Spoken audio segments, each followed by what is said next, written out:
I believe firmly that we are on the right path, and that we are, as we transition and into more of a digital age, that we're positioning ourselves so where we can mobilize learning, right? Learning used to be something that we thought of as taking place within the four walls of a school.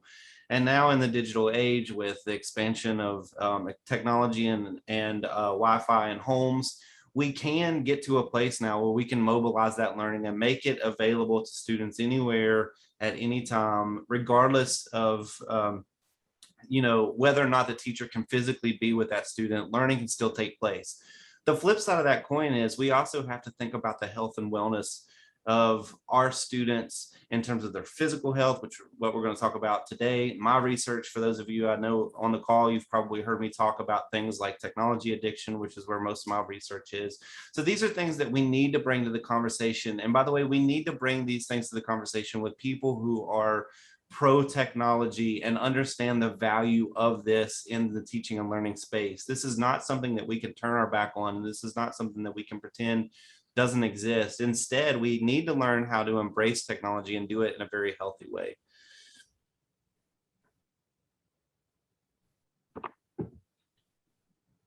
Very good. Next. So we're just going to share some data with you at Eyesafe. A lot of what we do is backed not only by the medical community, but we do a ton of research, a ton of studies to just get kind of the temperature of really, frankly, everyone in the community, whether it's the doctor community, whether it's we also concentrate on employers. We look at the education community. And so just to share some of the numbers with you, screen time, needless to say, has kind of exploded over the last 2 to 3 years. And again, this started prior to COVID. As I said earlier, COVID, again, threw gas on the fire, but our screen usage was going up at a rate of about 2x a year for the last 4 to 5 years. And right now, the most recent surveys we do have us using screens, adults, 8 to 10 hours a day. And we're seeing that kids ages 8 to 18 right now we're at 7.5 to 8 hours a day of screen usage. Now, I have 2 teenagers and a 21-year-old. I can tell you that my kids are probably north of that number, especially when you factor in gaming at night and watching TV and all the streaming that they're doing. Again, the surveys we do, this number has increased every single year, year over year for the last 5 years. Now, you factor in the fact that 1 out of every 4 school-aged children has some sort of a pre-existing eye condition, and we really have a recipe for a problem moving forward. We're already seeing some of those signs. Dr. Edmonds will certainly share what he's seeing within his clinics and some of the research that he's seen. But I think probably his conversations with patients on a daily basis are definitely critical items to share with you today. And as you see, some of the other trends, the top 2 items, if the kid's not playing outside, what are they doing? Well, they're gaming on a digital device or they're watching TV. So you can see the trend is pretty clear. Device usage is up. And we really, as we move on in the conversation here today, we're going to talk about why this is of real concern for kids in that 8 to 18 age group. Next. So to break down some of the survey data even a little bit further, so as we survey individual groups, last year, almost a year ago exactly to the day, we sent out a large survey to eye care professionals, both optometrists and ophthalmologists across the country. And we were really kind of astounded. We knew that screen time and blue light was going to be perceived as an issue by them, but what we found was pretty dramatic. Actually, 19 out of every 20 folks that we surveyed, eye care professionals, said that they're very concerned about prolonged exposure to blue light. We're going to talk a little bit about what exactly blue light is, but that's not a number you typically see in a survey. When you start getting north of 90%, that's pretty dramatic. We did a similar survey with the education community in the fall of last year and found that that number was even higher. More than 19 out of every 20 educators or administrators they were either somewhat or very concerned about digital screen time use and kids' eyes. So again, the numbers that we see on quarterly surveys that we send out across the country to varying groups are frankly a little bit alarming at this point. That number of 94%, by the way, of eye care doctors, just as of last year, that number was somewhere in the 70% range just 3 years ago. And if you look at where the primary area of concern is, I guess it's not real surprising that it's phone, laptop, and monitor use. And the reason for that is that, and you see that TV is not mentioned there, you can certainly add Chromebook and tablet to the list. But the reason that phone and Chromebook and laptop are of such concern, not only the amount of usage, but it's our distance from those devices. When we're streaming, when we're doing schoolwork, we're 8 to 14 inches away from that device. So that combination is, needless to say, concerning. Next. So all of these behaviors, I know that COVID brought on a lot of this, remote work environment and distance learning, hybrid learning. But I frankly don't see it going away. I think that through the challenges of COVID, we also realized that we were able to lean pretty heavily on technology. And as Josh said, that reliance on technology, that's not going away. The fact that, online education is becoming more and more robust, that flexibility in the way we learn on a daily basis, and frankly, the way we work, all of those, frankly, conveniences that offers, we're probably only going to look to enhance those over time. And so what does that mean? It means high daily screen usage, and it means an increase in blue light, no doubt. Next. So what exactly is blue light? So blue light is very real and it's measurable.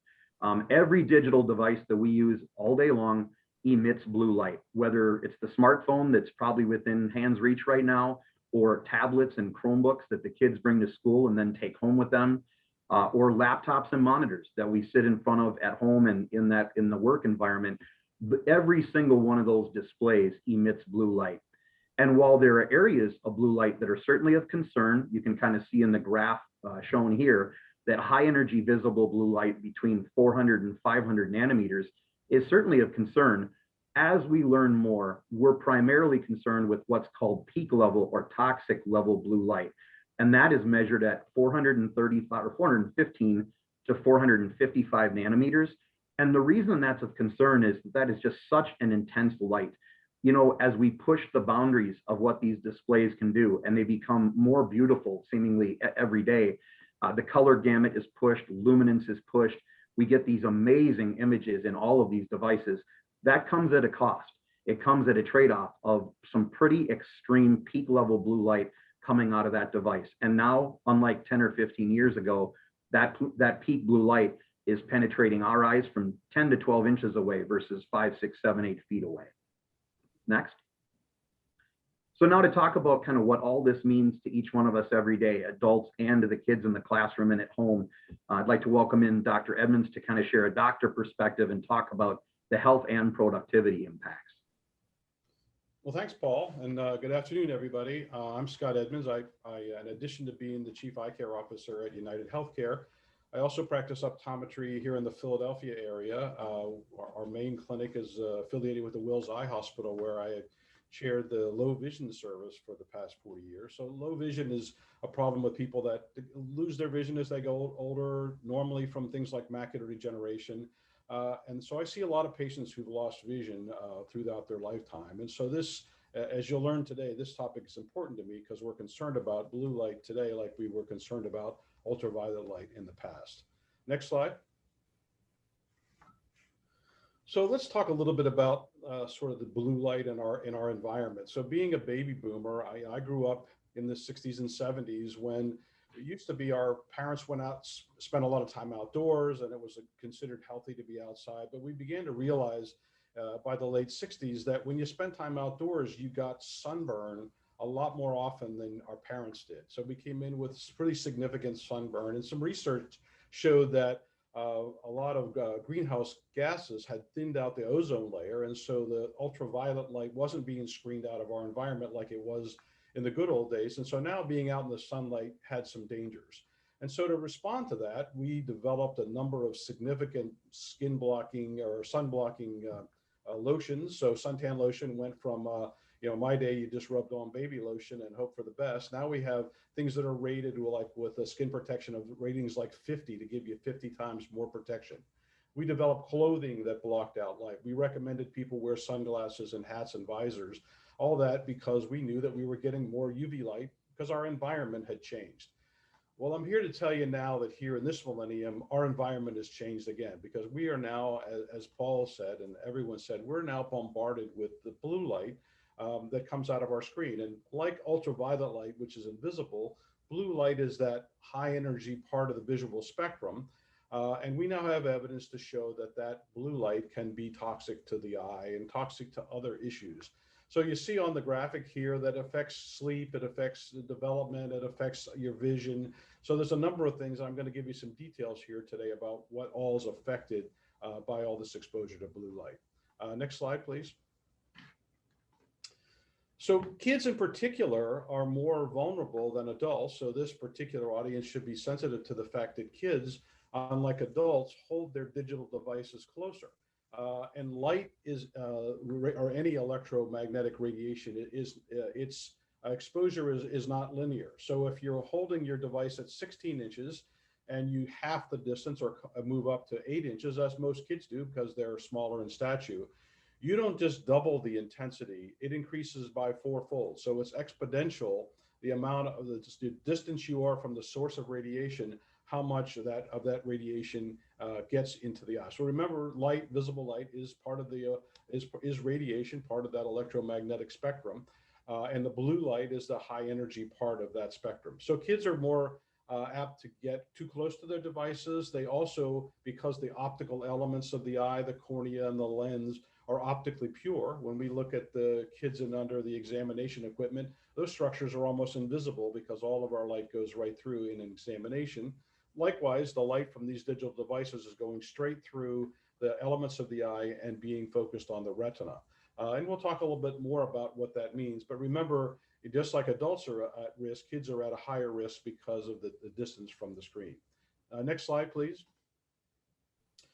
So that light that gets into the eye, that's the major source of that. And so light, in blue light in particular, affects our sleep patterns. So in a normal human element, we're exposed to blue light during the day, and the blue light tells our brain that it's daytime. So we are stimulated by blue light, we're awake, we're happy, we're outdoors. But then when the sun goes down, the lack of blue light that gets to the brain through the visual pathways, that signals the release of melatonin. And melatonin is the natural sleep hormone. So when blue light stops entering the eye, then that signals melatonin to be produced in the pineal gland of the brain.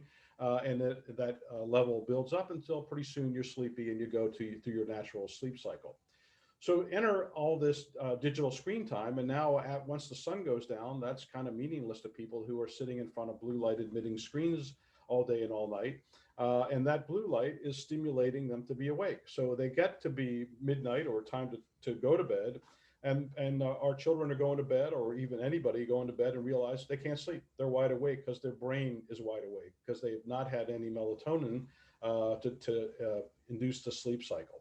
So blue light affects the sleep cycle and causes a number of issues. Next slide, please. So in addition to what staying awake does or losing sleep, it tends us to make, if you're awake, you tend to go maybe downstairs and have a sandwich. And so you eat more. So your obesity is higher in people that aren't sleeping. Mental problems are higher. And then this in children, because of the way the brain processes information, they don't go through that normal cycle of processing the information they learned during the day because their sleep has been disrupted. So things like diabetes, mood disorders, this social emotional learning element is being disrupted, all because we're getting exposed to blue light in a time that wouldn't be natural for the human to be exposed to this kind of radiation. Next slide. So blue light also contributes to a new diagnosis. And in our world, when we see a patient, we have to come up with a diagnosis at the end of the exam. And so we now have a new code for diagnosis called digital eye strain.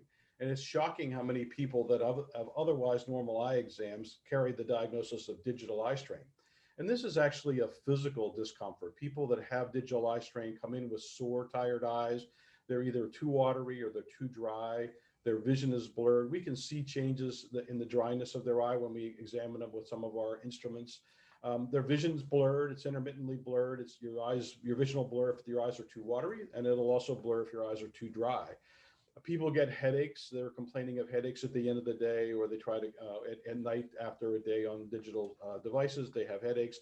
and even physical changes like sore shoulders, sore necks, because people tend to hunch over their devices all day. So they lock their shoulders and their necks into an abnormal sitting position. And then they have, physical discomfort with the orthopedic discomfort, all related to the digital eye strain. So it's the devices that induce this, but also blue light is a little harder to focus on than is natural light. And when you read a textbook under natural light, when you're done with a paragraph, you tend to look up or look away because other things other than the book, other things are going on around your life. When you're on a digital device and you get tired of reading, you just press a button and flip over to your YouTube or flip over to your Facebook. You don't actually look away from the screen. You just move to a different activity on the screen. So your eyes are converged to that close target. The accommodation mechanism of the eye is focusing in. These are all muscles that control this, muscles in the eye. So that sustained contraction is what leads to a lot of that discomfort. Next slide, please. One of the biggest concerns I have, and especially I've given you my background working in the low vision clinic and working with people that have retinal changes over a lifetime, is that we've got really good research that shows that blue light, and particularly that toxic range that Paul talked about, that particular range of blue light radiation is phototoxic. It causes physical changes in the retina as the retina produces that light. It creates this toxicity. The retina builds up too much waste products that it can't easily develop. And remember that it's intensity driven. So if you think about your digital device, and you think about the sun, because so critics of this whole movement say, well, sunlight's natural, everybody's out in the sun, nobody loses their vision from sunlight. But that's not exactly true. We know people, overexposure to regular sunlight has been causative in macular degeneration, and we know that's why we recommend sunglasses and filters for people who are going to be out in the sun. But if you think about your digital device, in order for it to be useful outside, it by definition has to have more brightness than the sun. So your digital device is delivering more brightness than the sun. So brightness is measured in an element called nits. And so the average sunlight gives you about 2000 nits is what sunlight's rated at. All of our digital devices, even inside, are rated at 2000. And when you're going to use them outside, they've got to be higher or your screen would be invisible outside. I've seen some of the new digital devices and some of the new hot devices that could go up to 10,000 nits, be 5 times the brightness of the sun, with what we know is toxic blue light. So one of the other criticisms we get is like, well, if people were having trouble with blue light, they'd come into the exam and they wouldn't be able to see, you wouldn't be able to correct them because their vision would be damaged. Well, just like everything else that's toxic in this world, you don't die from smoking one cigarette, even though we know cigarette smoke is toxic to your lungs. It's a accumulation of toxins, just like alcohol. You drink one drink, you're not gonna get sick from that or intoxicated. But if you drink 10 drinks, you are gonna get sick. And if you chronically take on alcohol, you're gonna have long-term health problems. So we're concerned about these kids getting close amounts of high amounts of blue light and having that over a lifetime. And we're not going to see this show up in the short term. But just like in my low vision clinic, most of my patients are older. It's a lifetime of that exposure to blue light, just like it was to UV light, just like it is to any other toxic part of our environment.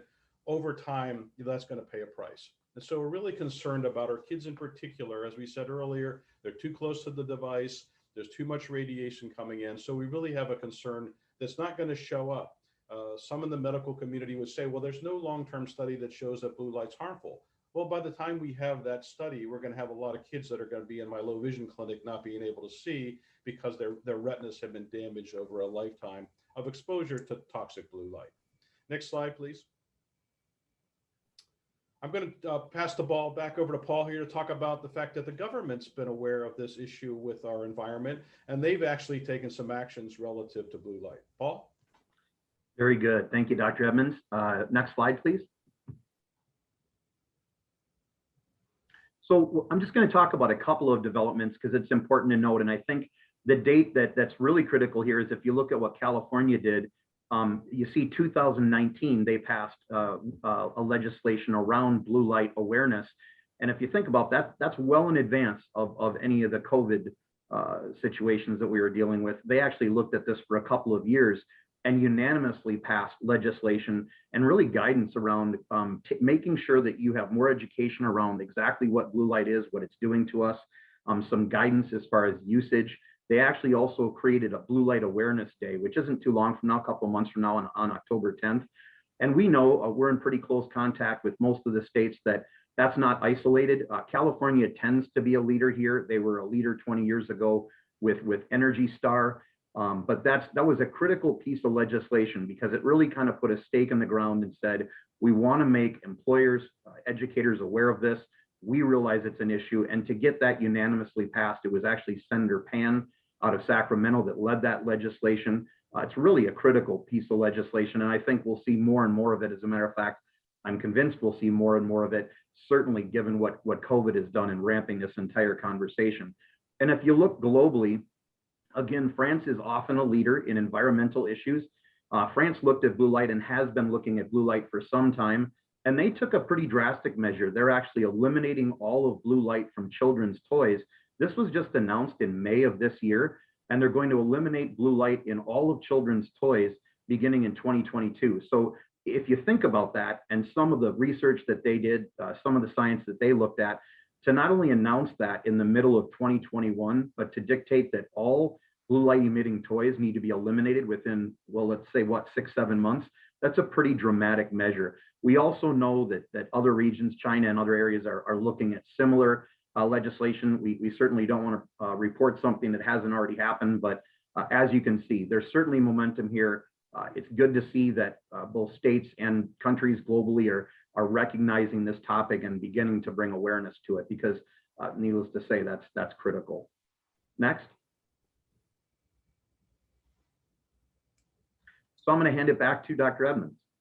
Thanks, Paul. I'm going to talk now a little bit about some of the tools and resources and a few tips, everyday tips you can take home to think about how you can do better, how you can protect yourself and your family and your students against toxic blue light. So the first thing is to look at the digital eye strain issue. And I'm looking at that middle box there. We want you to rest your eyes. So what does rest your eyes mean? Does that mean close your eyes? Does that mean leave your computer?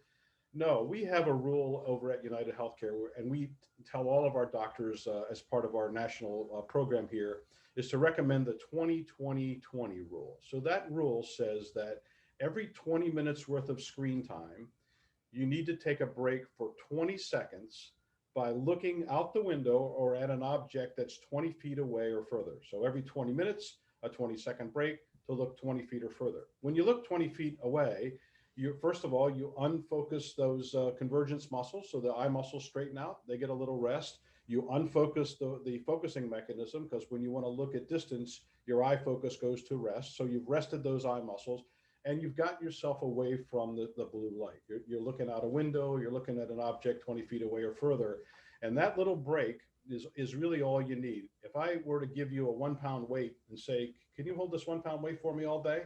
You'd measure it and say, well, sure, it's only 1 pound. But you'd find in about 20 minutes, that weight would drop to the floor because the muscles in your arm would give out.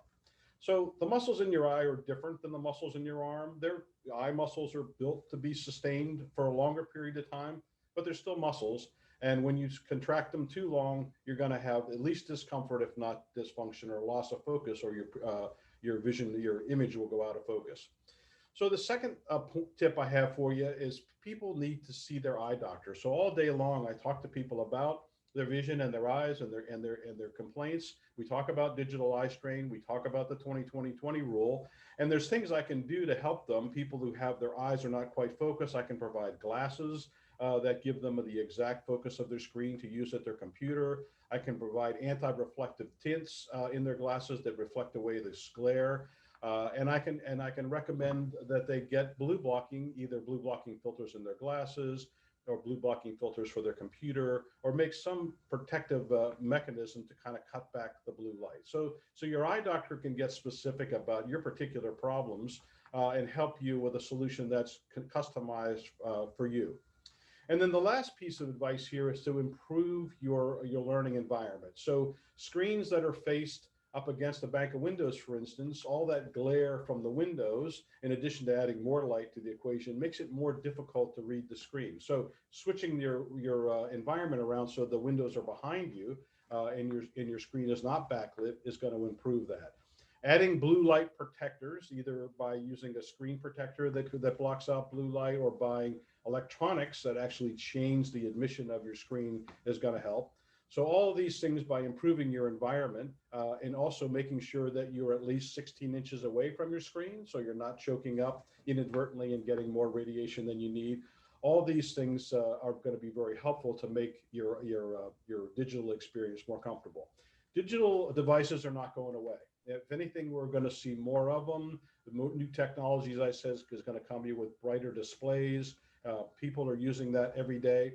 So we can't, just like it was in the 60s, we couldn't go up and thicken up the ozone layer. We now have to take protective measures that keep ourselves safe from harmful blue light and to make the digital experience more comfortable.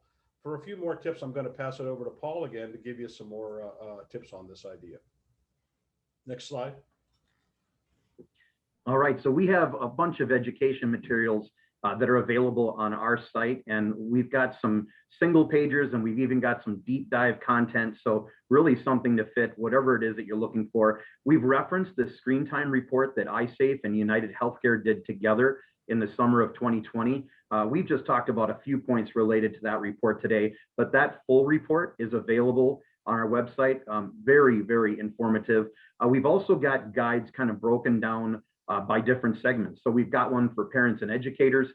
We have one for employers. We've got one for medical providers.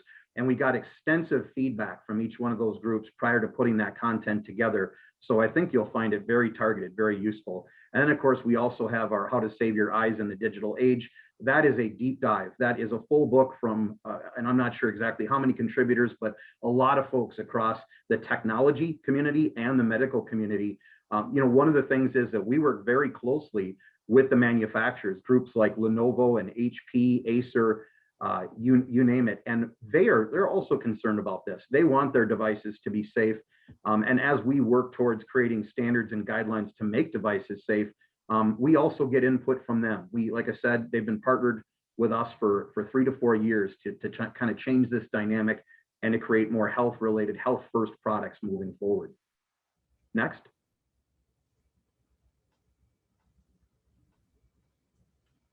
And so I apologize in advance. This is there's a lot of information on this slide, but as we kind of close things up prior to getting into some Q&A, we wanted to let you know that there are a number of additional resources that are available. But one of the things, like I said, we had a wonderful event last week with HR coordinators around the entire country.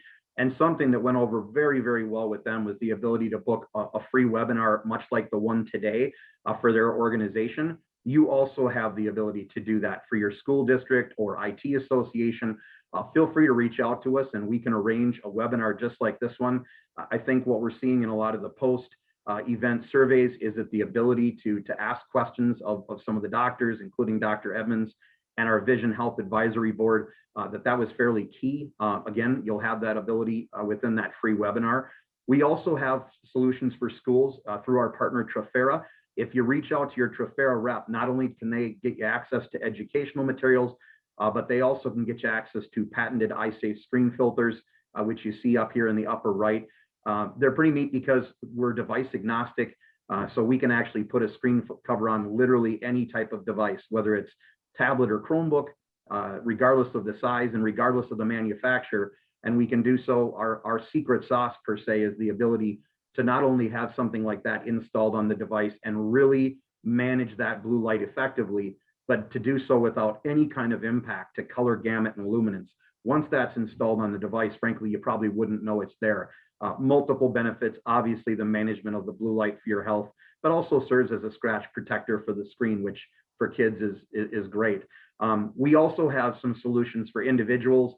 If you're an IT professional or you're thinking about this with respect to your family, as you also kind of think about it for your school, you can certainly go on to our site and purchase, again, any sort of a screen cover. We've got everything ranging from smartphone to tablet and Chromebook, laptop and monitor, and we're providing a 20% discount and free shipping under the code of TRASH21.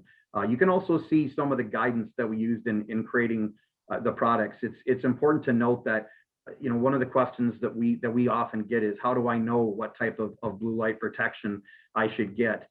We took the stance years ago of when we created this is that we wanted to block blue light at the source. The beauty of putting a filter on a device is that compliance is 100%. You know, glasses get lost and broken. A number of the glasses that are offered out at retail are simply don't block peak level blue light.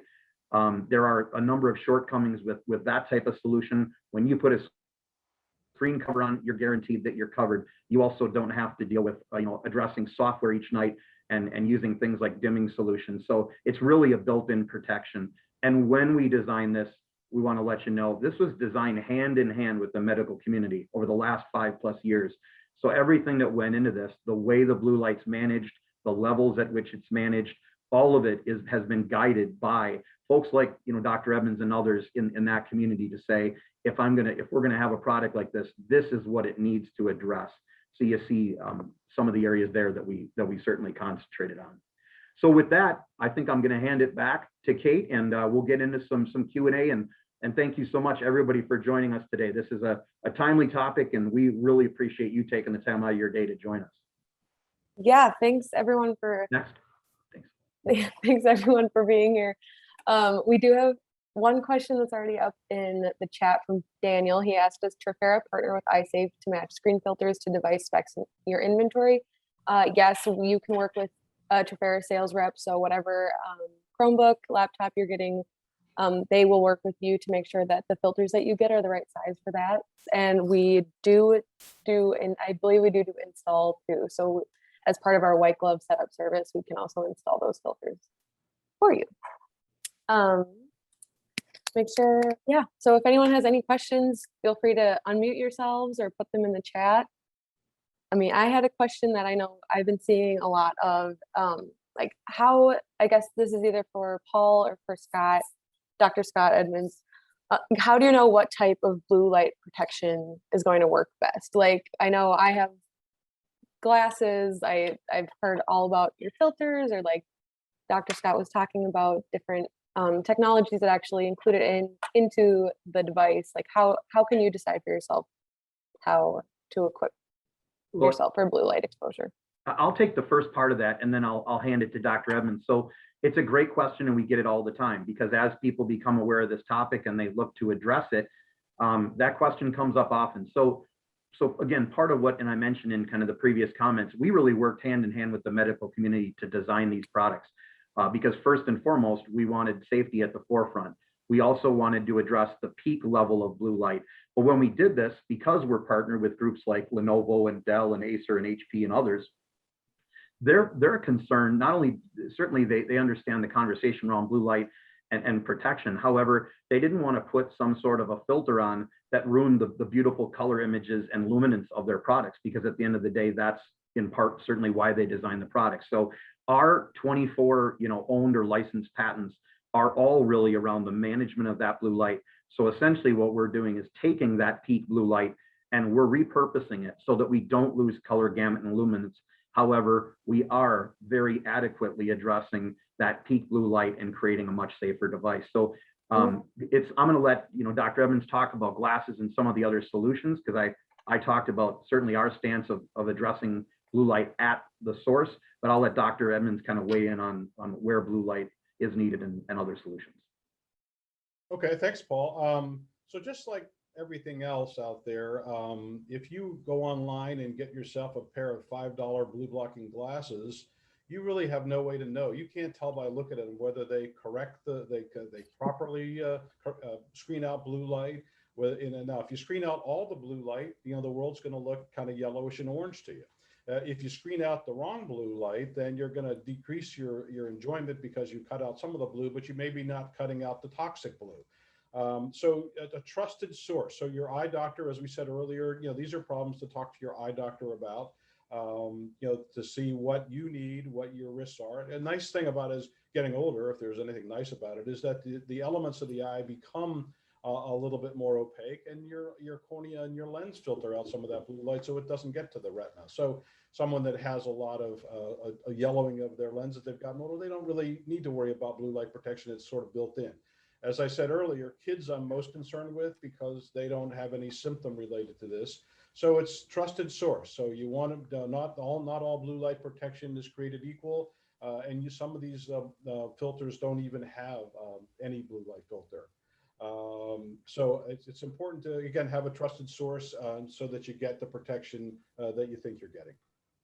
And I'll just add on briefly to that. So part of why we wanted to make sure that our products were viewed as very, very credible, not only do we have the patents behind them, but we have a third-party certification by TÜV Rheinland, one of the world's largest third-party certifiers, and we also go by ANSI standards.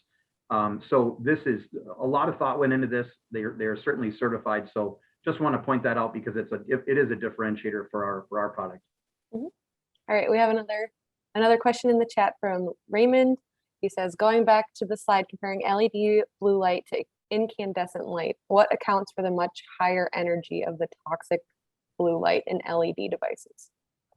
Well, that is simply the fact that you are pushing that peak level of blue light. That's where they get the brilliance. That powerful peak that is somewhere between 415 and 445 nanometers. And really, if you want to get even split the hair further, it's that range in 435 to 440 nanometers.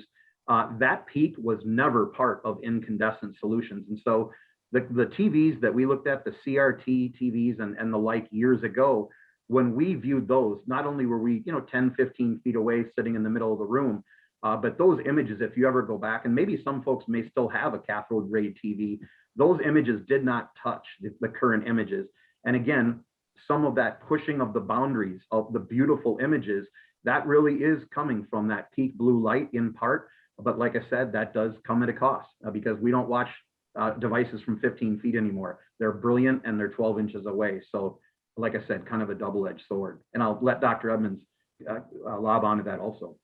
Yeah, I think just the other comment I had before, if you're outside and you can see your cell phone, it's brighter than the sun. So that gives you some clue of how much radiation you're getting from some of these devices. Awesome. Well, I'm going to launch our exit survey right now. People can continue to ask their questions in the chat, but I know time is valuable, so I'll get that kind of rolling. While you all take some time to fill that out, I'd love to hear a little bit from Josh about some of his thoughts on, how blue light is affecting SEL and education in general. I know you have a unique education perspective in this call. Yeah, I don't mind to do that to kind of close it out. I know, there was a slide that we discussed earlier that really struck my heart, that Dr. Scott was mentioning about, the students coming into school. And I think if you've been teaching for longer than 15 minutes, you've seen this happen where kids come into school and they're bloodshot eyes and they're just barely dragging their way into school. And it's because they've been up all night, staring at a device. And we see that in the teaching and learning community. We see that, and we're deeply concerned about some research back in, I guess, probably around the 40s. There was a gentleman named Abraham Maslow who developed a theory called Maslow's hierarchy of needs. And it basically says, if we expect our students to learn in school, they have to first have their basic needs taken care of. They have to be fed, they have to be well slept, they have to have food and shelter, and those kinds of things have to be in place before the student can really exercise and hit their top potential. And so, when we see kids that come stumbling into school, all because they've been up all night and they're barely holding on for dear life, those are things that we're concerned about, and we want to make sure that we're obviously connecting with students in a way that expands that learning potential, but doing it in a healthy space, so that they can be lifelong learners. We don't want something like this to take hold at ages 6 to 18, and then they have to go away from this for the rest of their life. We want them to be able to embrace technology as a means of learning for the rest of their life. And to do that, to Dr. Scott's point, it's time to start putting on the sunscreen. We have to start thinking about that at the earliest ages as well. Yeah. Well, that's great. Absolutely. No, we don't have any more questions in the chat. If people can feel free to turn on their mics if they want to ask questions live. We have a couple more minutes on this call, so we'll be sticking around to make sure any of your questions get answered before the session ends. But otherwise, thanks for taking that exit survey for everyone who did. Thanks so much for joining us today. Thanks so much to our presenters, Paul Wright, Dr. Scott Edmonds, Josh Ratliff. If anybody has any more questions about blue light that come up, can you drop the link one more time? Oh, this is in the chat. Erica, do you mean drop the link to the exit survey? It should just be a pop-up. If you're not seeing it, I don't know how to help you. Oh, I see it. That's unfortunate. Maybe try going, just changing. Oh, there it is. Okay, got it. Great. Great. All right. I think maybe if you try adjusting your Zoom window, you might be able to find the exit survey. Thanks for your ardently wanting to take that exit survey. Love to see it. Yeah, well, thanks so much for everyone coming out. Yes, you can get a copy of the webinar. We'll be sending out kind of a follow-up email where you'll get some information about, well, you'll get a reminder to keep an eye out in your inbox for your Starbucks gift card, as well as kind of an on-demand link for this. So you'll be able to watch it again, share with colleagues, whatever you need. So yes, Desiree, we will get you a copy of that.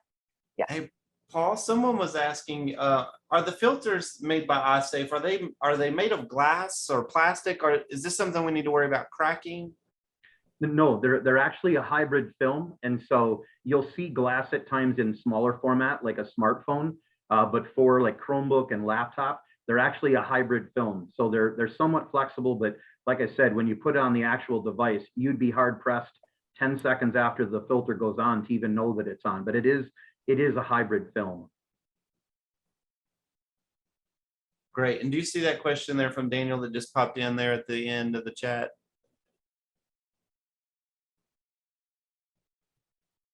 Yeah, Paul, there's another question. Yes. So You see that? it is, yes, it is a glass for the smartphones. It's a thin glass, not unlike what you'd see if you've gone to, the likes of T-Mobile and Sprint and Verizon and purchased a phone with a protection. So on the smartphone, ours is very similar to that. However, it does have that patented Eyesafe protection built in. So it serves kind of a double purpose as, some device protection, certainly scratch protection, along with most importantly, that blue light management built in. Mm-hmm. And Daniel asks, is there a kind of replacement program for ones that get damaged? Yes, there is. Yep, we have warranted? kind of a traditional retail program where there's a return policy up to 90 days. There's a replacement policy for 6 months. So yes, and I can tell you that, again, when we get these installed, because they're installed via a kind of a customized adhesive, once they go on, we see very little damage occur. Because like I said, you'd be hard pressed to know that there's actually a filter on, even though it's doing its job. Awesome. All right. I think we're officially over time now for our 45-minute session. Thanks again to our presenters. Thanks everyone who stuck around for this session. If you have questions about blue light, you can reach out to Paul. You can reach out to sales@trapera.com. We'll get you any answers that you need about getting some filters for your school, or just any questions that you might have in general about how blue light might be affecting your students. We'd be happy to kind of give you some insight on that and help you answer some questions that you might have. So thanks again. Have a great Wednesday. Thanks, everyone. See you guys soon. Bye, everyone.